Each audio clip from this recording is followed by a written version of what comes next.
and we move on to flexibility. And this is a weird one.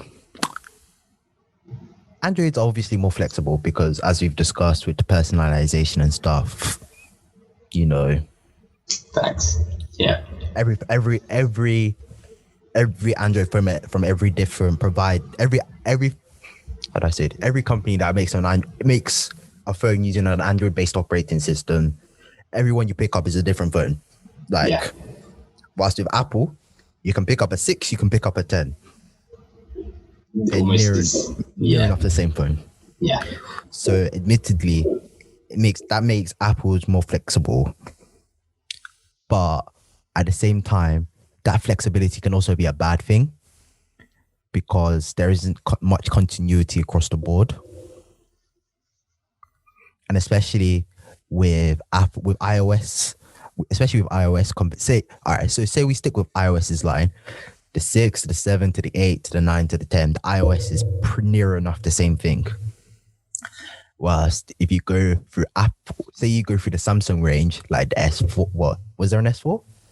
Yeah. There's all the S's. I think it went to the S10 and then skipped to the S20, so literally. Okay. 1 through 10. So yeah, 1 through 10. So you go S4, S5, S6, S7, yada yada yada.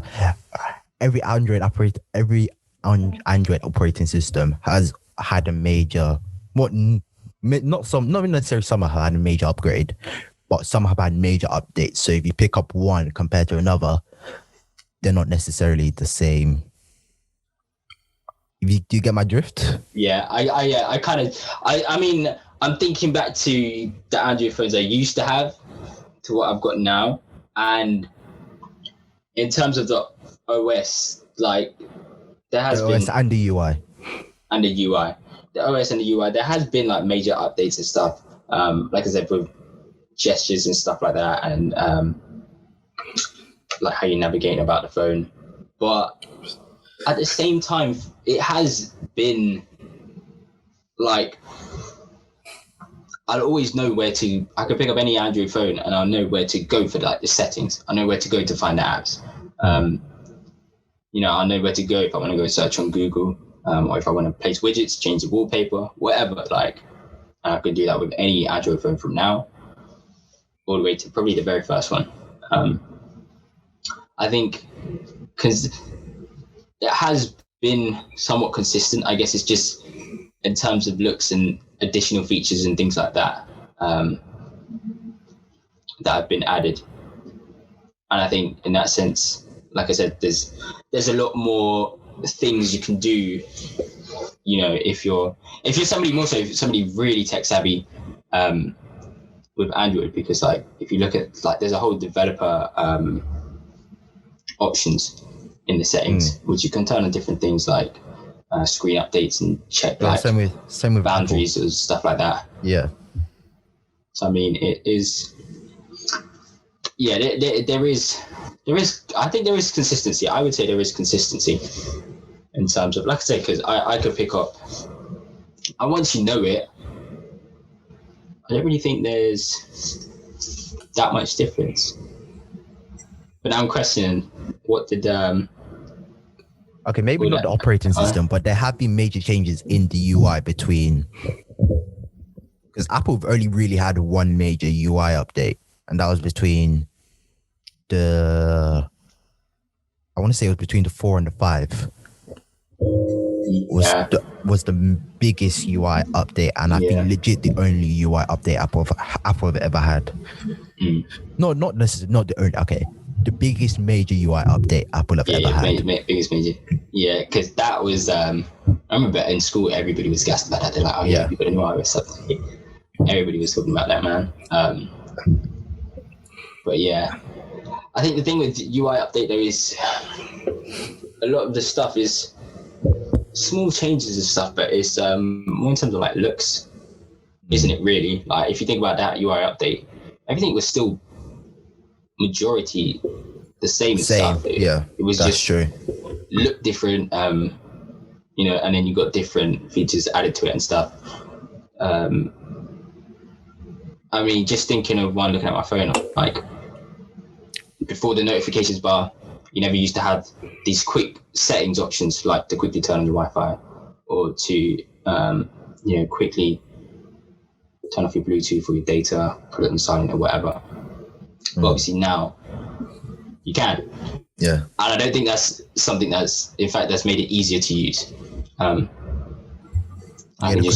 control center on Apple has been major. Yeah, exactly. Like airplane mode, Wi-Fi to data, AirDrop, then stuff like your music, loudness of your phone, screen brightness, do not disturb, yada yada yada. Yeah, so control center has been a very big update and great thing. So although it doesn't make it like, I think that's the thing, which is obviously good about the updates. They never seem to be a complete whole change of everything. It's like more slow, gradual changes, additions into it. Yeah. So it doesn't feel like. But obviously, if you just use your iOS, use on iOS now. What's the current version, like 14? Yeah, 14.2. I want to say. One sec. Yeah. Let me confirm this. That's probably. I apologize to anybody that's loud in the background. Yeah. Doing kitchen work downstairs. Oh, mad. 14.3. 14.3. Yes, I mean, if you used to use your iOS now and then you used to use it, like 5 years ago or whatever, obviously you'd notice it'd be like a very big difference. But going through those stages over the years, it's like minor. It's been a gradual change, because if they tried to give us one massive change, everyone would be rattled. Yeah. And that's the truth. That's the thing as well. Like, no company's going to do a big change. Like, otherwise it would just throw somebody completely off. Yeah. I mean, you see people like companies like Instagram and stuff, when they change kind of the UI of Instagram over the years, like that's put so many people off. Not to say that they've deleted it, but like it's not made people like Instagram much. Honestly, you know how, like with the most recent update, you know how long it took me to find my notifications? Honestly, that's stupid. Like, people get so used to things as well, and that's the thing. People get so used to things. When you change that, realistically, that is very small. They've literally changed where your notifications are on Instagram from the bottom to the top on your main feed page. That's like one small change, and then obviously they replace that with the shopping and fleets. Oh yeah, on Twitter, isn't it? Fleets on Twitter. Oh, not fleets. Reels as well. Oh yeah. And they're shopping as well. Yeah. So I mean, those are not like entirely massive updates, but like you can see just from those small things, companies do things like that. People get so used to it, is gonna be a big effect. Honestly. So I mean, if no company could really make like a massive update. No, they couldn't. And it goes. I mean, companies take risks all the time when they're making updates, because people are gonna hate it either way. People are gonna like it. Some people are gonna like it. Some people are gonna hate it. So exactly. It is what it is. I mean, I can imagine for also like business accounts on Instagram and stuff like that. That update, having that business page, probably great. Like, probably brings in more business, I can imagine. Yeah, probably does, to be fair. Fun fact about business accounts: you can't put music on your story if you have a business account. Can't you? Nope. That's stress. Was that due for your one? No. We discovered this the other day when Timmy tried to put music on her story but wasn't able to. Oh, that's stress. Yeah, it's a bit I mean, mad. I see why. Like, it makes sense, but it makes sense, but it's just a bit mad, really. Yeah, for real. Yes. So that's fair enough then. So we got two more things to discuss. So first one, practicality. I can't lie, I had nothing for practicality. Yeah, I think that's something that just gets covered kind of ease of use and stuff like that. Yeah. Again, it depends on what you're going to use your phone for. Like, for me personally, I like to use. I mean, I guess it's on Android more so like, your online stuff is mainly like Google, isn't it, really? Yes. So obviously you do a lot of stuff through Google. I personally, I quite like that, because that means I can open up Google on my laptop, go to Google Drive, easy there. I can get Google on my iPad, anything I have on Google Drive or on Google Apps, whatever. Even my contacts, like it all comes through. So I like to use Google for pretty much everything, because same same goes for iCloud for that as well, to be fair. So yeah. So I mean, I feel like Google's very universal. To be fair, I've not really used iCloud much, so I can't really say much for that. But yeah, it works on the I same just feel like, premise. Yeah. So if you have Safari on your phone, Safari on your MacBook, for example, same premise goes that you can open up, say you had an app on your, and it even goes across all Apple devices, really. I was going to say, does it like go across different devices though? Yeah, so your Like iPhone, that be my point, because I can do iPhone, from my Android phone to my Apple tablet, my iPad. So yeah, that's what I mean. Like I like to use Google for that, Google, because so Google for that across the two. But if you're staying within like Apple, for example, like you can have an app open on your phone, for example, and you can access that same app on your phone via your iPad, for example, or via your MacBook, and stuff like AirDrop as well. So you can AirDrop something from your laptop to your phone, for example. Yeah. Which obviously that is quite good, but then that obviously requires you having two Apple products. Two Apple products. As opposed to, an Apple and an Android, or an Apple and a Windows device, or whatever. Yeah. I mean, you can use Bluetooth, but Bluetooth really ain't the same. Yeah, Bluetooth is long gone, man. That is so ancient.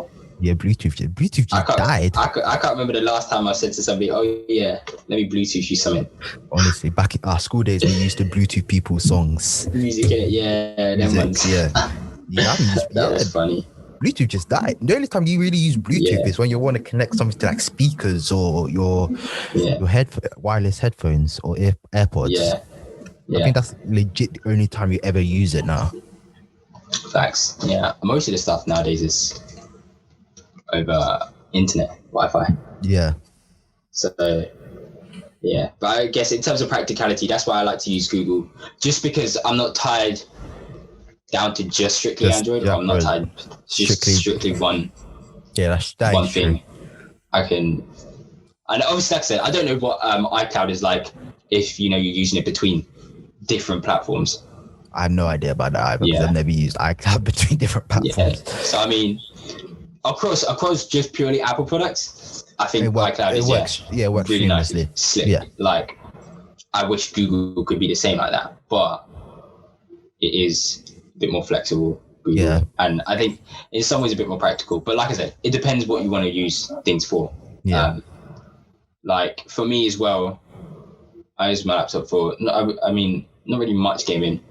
I use it for a little bit of gaming, and then mainly making music and stuff like that. So everybody knows really, you can't really do gaming and stuff like that on a MacBook or on a Mac or whatever. It's not the same. I mean, at some point in the future, I probably will build like a gaming PC or whatever, just for the more power and stuff like that. But like, you couldn't get those same performance as on just a pure. Do you know what I'm saying? Like, yeah, I understand what you're saying. Building a gaming PC or whatever, you can run Windows fine, and you can play proper games real good. Yeah. And that still leaves me the option and flexibility to do it with other things like using Google. Yeah, that is true. Yeah. So it depends. But if you're somebody who does like, I mean, obviously shout out to Zephan, photographer, Ruben, photographer as well. They use Macs, isn't it? Yeah. And to be fair, Zephan's got an iPhone now as well. So like, oh, does he? Yeah, he does still. He got, what did he get? I didn't even know what he got. I think he got an 11. Oh. But fair enough to that, because I'd assume more photographers would be using Apple products, because that is easy. He said he can just drop any photo he's editing on his Mac, drop it to the phone, real easy.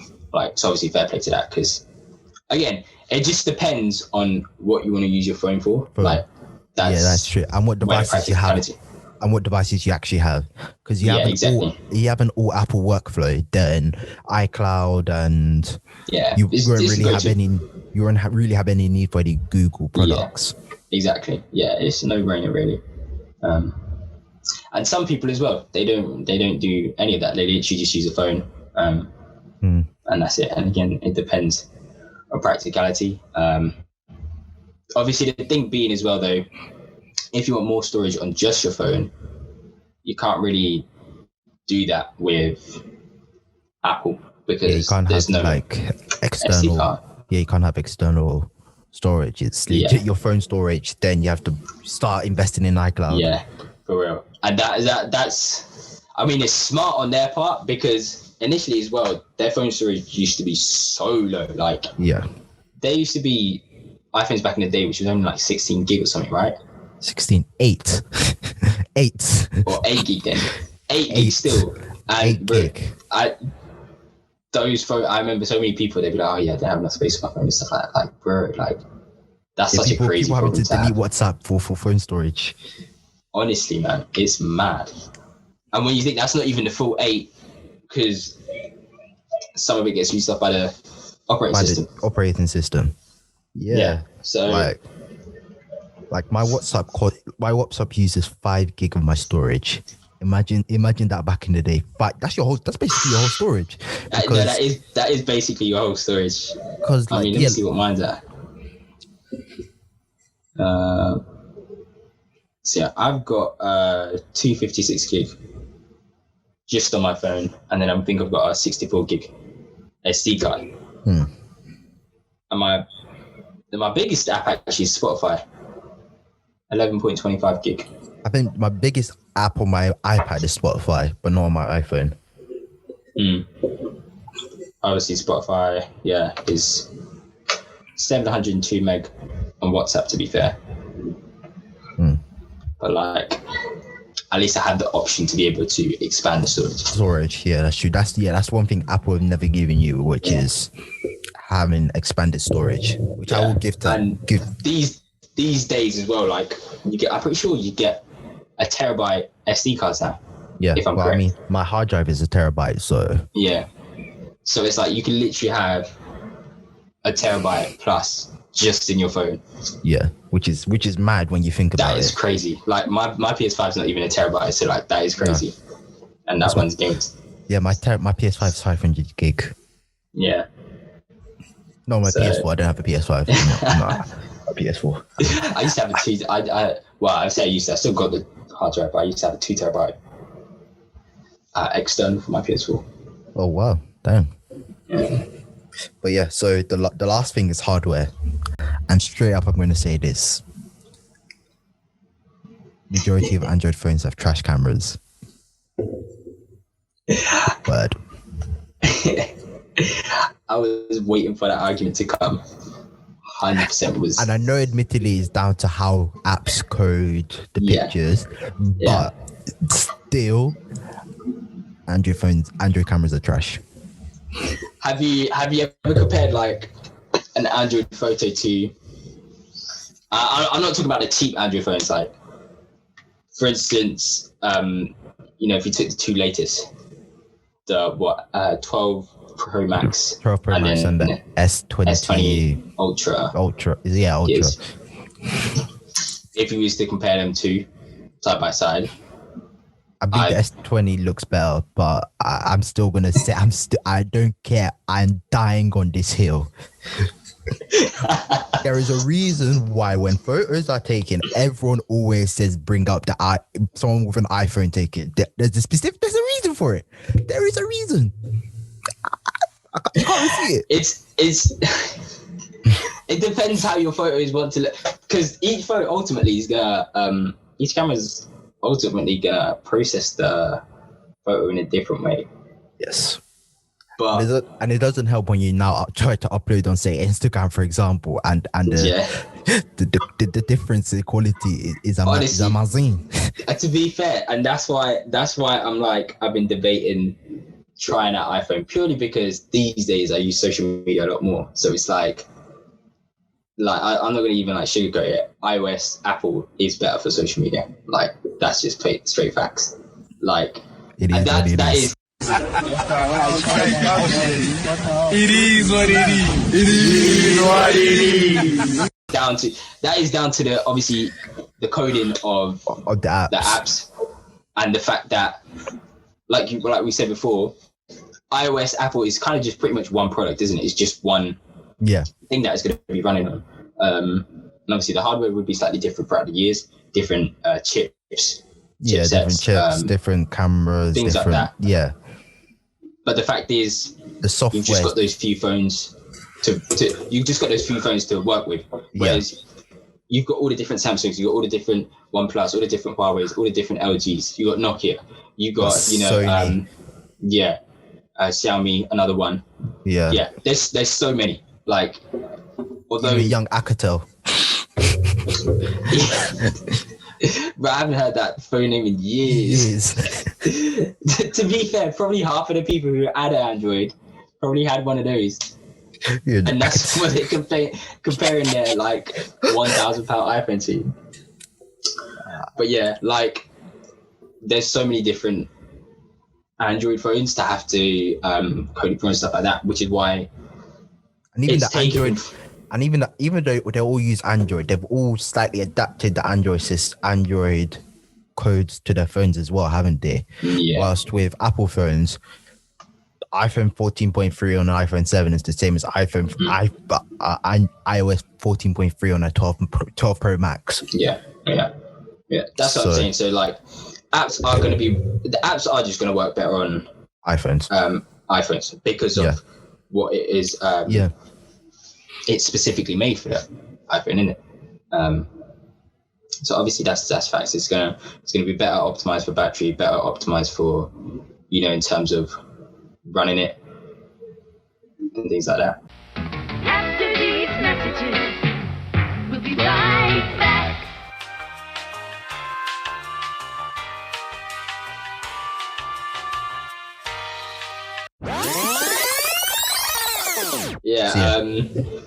What was I saying? So apps are going to work better on iOS, and that's because of how little amount of phones they have to code and write and make apps for. Exactly.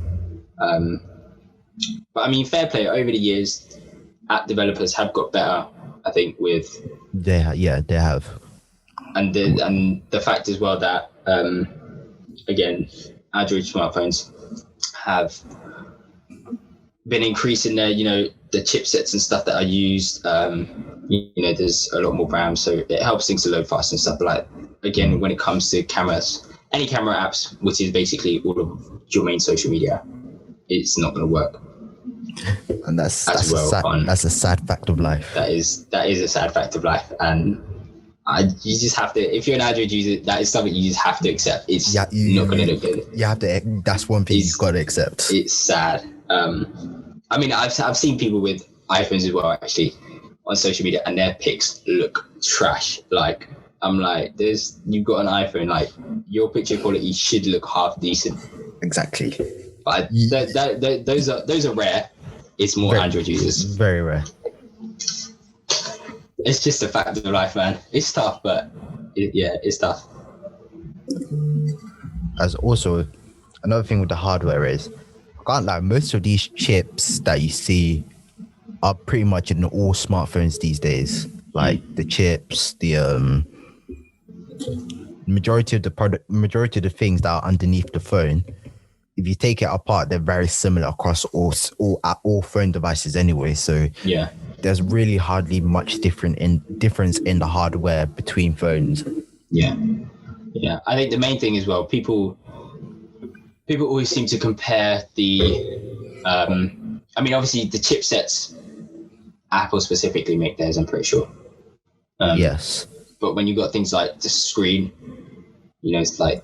Yeah, the screen is what's it called? A lot of them are supplied by Samsung.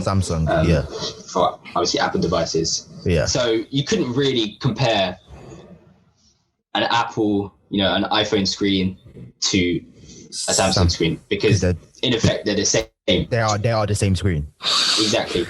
If anything, Samsung would be more likely to use their better models of screens on their own phones as opposed to giving Apple's their ones. Yeah. Exactly. So hardware, it's going to be a lot of supplied from different manufacturers, and they all use the same manufacturers at this point. Yeah, exactly. Yeah, so hardware is I think a lot of people with iPhones, their biggest argument is just the camera, which is nothing actually wrong with the camera. It's just the apps and how they app code, developers, code the pictures. It's that's just a simple fact of life. That's tough. Yeah, and I think Jasmine said it on the end of year review that the best rated camera was actually the Google Pixel. Which one was it? Yeah, one of the Google Pixels actually has the best smartphone camera. Yeah, the Pixels are supposed to be like really good cameras. I've always said that as well. Actually, Pixel's supposed to be the best camera. And you like a lot of these Android phones as well. Some of their camera modules is like crazy. Like the amount of zoom you can do. But do I need all that zoom? You don't need it, but it is still crazy. It's crazy. Admittedly, it's good. But when is the situation you're ever going to need that much zoom? Please. I don't know, man. Maybe you see a really good photo opportunity, and you just want the pictures don't even come out clear. A lot of it's gimmicky. That's the thing with a lot of gimmicky things. Smartphone users try and just try it and see if it sells. Really, I think that's the thing with like Android as well. You're going to get a lot more manufacturers making phones. So in terms of hardware, they're going to be a lot more it's going to seem a lot more experimental, because there's so many of them trying with it. Whereas Apple iOS, I guess they've kind of really got to wait to see how the market's response is on these different experimental features before using them in their own phones. Yeah, I mean, again, another thing Apple kind of pioneered the no headphone jack. Yes. Which at first it did get mocked, but it really did get mocked. But you can't argue with it. It makes sense. Like it actually makes sense. I can't remember the last time I needed to use a headphone jack on my phone, and my phone doesn't have a headphone jack. But so ever since I've got AirPods, headphone jack, my wired earphones are a thing of the past. Yeah, and honestly, wireless earphones are a game changer. They really are a game changer. Especially for somebody who goes to the gym. Yeah, it is the best thing. Best investment you can make. Yeah, best investment, 100%. I would easily throw more money at buying better wireless headphones because I use it all the time. All the time, yes. So things like that. You're gonna get. Apple generally, I guess, have to wait to see what the market's saying in terms of these experimental things, and they're not going to be as likely to try different things hard in terms of hardware. No, that's true. And also, wasn't it Apple that got rid of... They've only got one phone on. Yeah. And who was it that got rid of the home button first? Was it Apple? I'm not sure, actually. I think that might have been Apple. Because I can't lie, that one is very... It's a good thing and it's a bad thing. Like, if it wasn't for, like, Corona and stuff like that, getting rid of the home button would have been a good thing, but everyone's wearing masks and your phone don't know who you are if you got a mask on, so it's long just to do and see me with a home button still, I can't just do bam and we live. See, I don't have a home button, but I do have a fingerprint in the screen. Scanner. Oh, it's on the screen. In the screen. Okay. It's in the screen. I think that's something that can see that. It's right there, and I just no home button, but a fingerprint. Yeah, that is something which is. I don't think it came to Samsung first, but no, I think again it's one of those experimental. I think it's LG that had it first. I think it's LG. I'm pretty sure that had it first. So. But yeah, that's something Apple need to look into because 100%. having a fingerprint scanner in the screen. Especially in this with this coronavirus, it'd be long. Yeah, COVID times. They do a good job with the Face ID. It does work really nice. It does work slick, but it's nice. It's always nice to have kind of two ways to unlock your phone, or a third way kind of to. Yeah, because you do have technically you can just type in your password, which is kind of long at this point. Yeah, for real. I think that's enough talking about Apple versus Android for this episode. So I guess we'll wrap the episode there. But before we conclude, we'll move on to the ever present Tommy selections.